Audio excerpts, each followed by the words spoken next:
Hello, good afternoon mga kadogo. Ito na naman, magbablog tayo. Meron tayong isang kaibigan, si Miss Lizelle Chun from Davao. Half Chinese, half Filipina.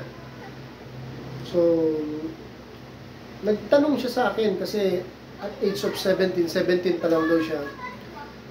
Siyempre, Chinese, no? Meron silang small farm which is piggery and poultry. So, yun ang kwento niya sa akin. Kasi nag-message siya eh. Binigyan siya puhunan ng kanyang mother. Gusto niya gamitin yon, mag-business ng dog breeding. Ma'am Lizelle, thank you sa pagtitiwala at sa akin yun yan na itanong. Maybe nakapagtanong na rin sa iba to kasi talagang hindi naman ganun biro magtayo ng business. Ma'am Lizelle, real talk po tayo ha, real talk. Mga nakikinig, ito real talk po. Gusto ni Ma'am Lizelle na magtayo ng dog breeding. Ang tanong niya po sa akin, ano po ba daw ang magandang breed para sa dog breeding? Ako sumasagot ako ng diretsaan. Ayaw akong paligoy-ligoy. Sinagot ko kagad. Husky. Sabi niya, sir, why husky, sir? Di ba, marami ng magagandang dog. Sagot ko rin sa kanya, yung sa tingin niyang magaganda yun, then grab. Grab niya yung ganong breed. Kasi ako ang tinanong niya eh. Okay? Again, i-refresh ko lang po mga kadogo. Ma'am Lizelle, nagka-basset hound ako, Miguel, Dami, Shih Tzu, Dachshund, Chow, French Bulldog. Utang ko pa sa dami. And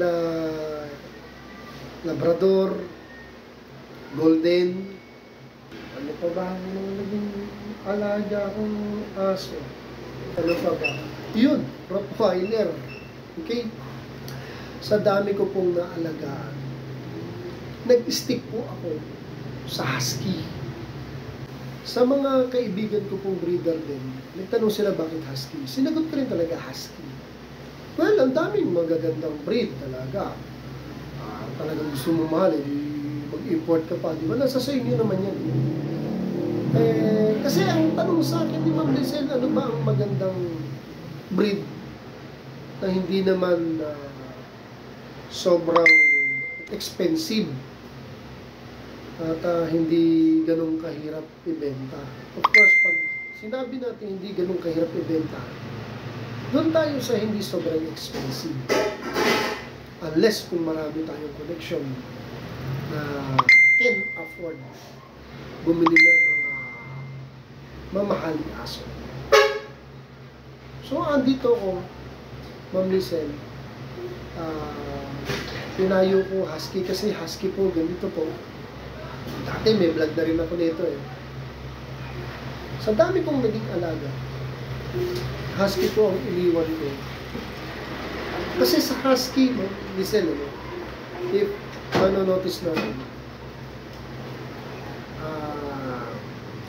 sa toy dog kasi, dumaan ako sa toy dog. Dito po sa kalagayan ng estado ng ating lipunan, hindi po tayo pwede magbenta ng sobrang mahal ngayon. Baka magsilaki yan sa atin ang mga alaga natin. Real talk po yan. Yung toy dog ko po, nahirapan ako dahil ilang beses ako naka-encounter at sa mga kaibigan ko na CCS. So, tinira ko itong aking toy dog na Shih Tzu dahil ito walang history ng CS. So, siya lang. Pero mula nun, hindi na ako ulit nag-toy dog kasi prone sa CS kasi maliliit. So, yun. Nag-large breed ako. Ang dami kong naging large breed, mga kadogo.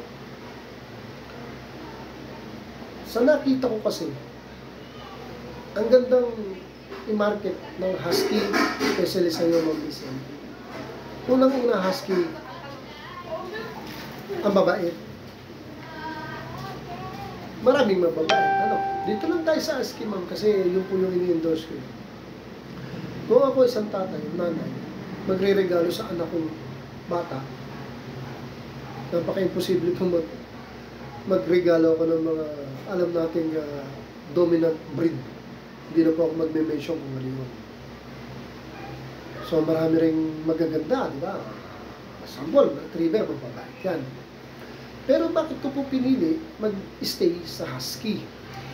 Ito po ang sagot ko. Ito rin po ini-endorse ko sa iyo, Ma'am Lisa. Ang husky kasi, Ma'am Lisa, kasi ma-market natin. Ang dami kasing magagandang traits ng husky. Isa dyan, yung napakabait ng husky, matapang lang sila, pero kung titignan, pero wala akong husky mga gat. Wala. Mabait. Makulit na mabait. Okay? Ang pinaka-importante, doon tayo didiretso sa usapang pang-market. Husky lang po ang may traits na ang dami mong selection sa ganyang breed. Remember, husky lang po ang pinag-usapan, pero ang dami natin selection. Siguro sabihin, yung vlogger na to. Ang dami selection, pero breed na husky lang. Hindi naman po bakit sinabi kong husky lang. Ang husky kasi, kaya sinabi kong maraming selection, pang market, iba-iba kulay mata. Siyempre, natutuwa yung mga mamimili ng ganyan, hindi mag-aalaga. Iba-iba kulay ng balahibo. Iba-iba ang klase ng balahibo. May standard, may flash coat, may balbon talaga, which is woolly. Tapos nun yun nga, mabait pa. Tapos, may iba-ibang kulay pa ng mata. So, pang-market talaga Hindi kagaya ng ibang breed. Well, ito po sa akin lang. Yun lang po siya. Nagkakatalo na lang sa quality. Ito yung ganitong breed. Yung isa rin ganitong breed, pareho silang breed, pero mas balbon talaga itong isa at mas mataas ang dugo at mas imported look talaga, talagang balbon na balbon. So, doon na nagkakatalo, balbon at hindi balbon. Ang husky kasi, mata, iba-iba, pagpipilian, di ba? Sinabi ko na po, kung kulay, di ba? So, napakaganda po ng husky para i-market. Hindi po siya bumababa ng totally mababa Especially kung quality po ang husky natin, hindi siya bibentang bababa, andun pa rin. Yung ibang breed, nakikita ko, 5,000 na lang, 6,000 ha? Large breed yan. Ito yan. Pero husky hindi. May makita mo na magbentang ganun, ewan ko bakit sila nagbentang ganun. For sure, hindi na puro. At for sure, hindi ganun kaganda. Kainganyo ang tsura para bilhin. Doon po kasi tayo sa quality. Pag magandang klase ang husky mo, hindi talaga bumababa ang price. At kung pang-regalo, husky, di ba? Ang ganda na husky, may devil mask pa yan. Ang daming pagpipilihan, kaya mabisel husky po. Ayan, masyado kong pinaliwanag, ginabaan ko explanation, pero direct to the point. Husky pa rin ang pinili ko. Even ang dami kong breed na nahawakan. Yun na po yung explanation ko. Ngayon, nasa sayo yan, ma. Tinanong mo pa ako. Sinabi ko na kung bakit nag-stay ako sa husky. At yung pinakagusto ko sa husky, napakabait. Family friendly siya. Human friendly siya. Palabasin mo, hindi ka mag-iisip ng mga ngaga. Nahawakan ng kung sino-sino. Pero syempre, nasa pagtitrain pa rin ka ng amo. Pero mostly pag sa kennel talaga at sa yung lumaki, hindi siya matapang. Hindi matapang. Naalagaan. Natitrain natin labas-labas, walk-walk, talagang napakabait nila. So yun, husky. So, Ma'am Lisan, sana pag-isipan mo rin. Pero siyempre ikaw masusunod ko ng breed ang gusto mo i-breed sa itatayo mong dog breeding. Yun lang, tip ko lang po kasi husky. Yun lang ma'am.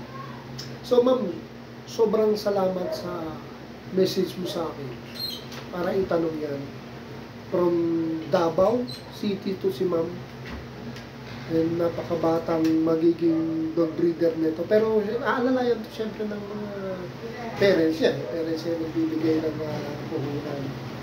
So, Good luck sa itatayo mong dog breeding. Maganda yan.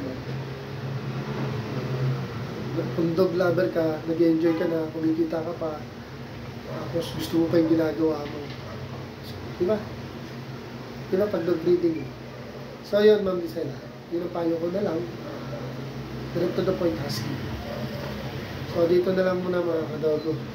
At ito, tulog na tulog ang aking mababait na alaga. Ayun.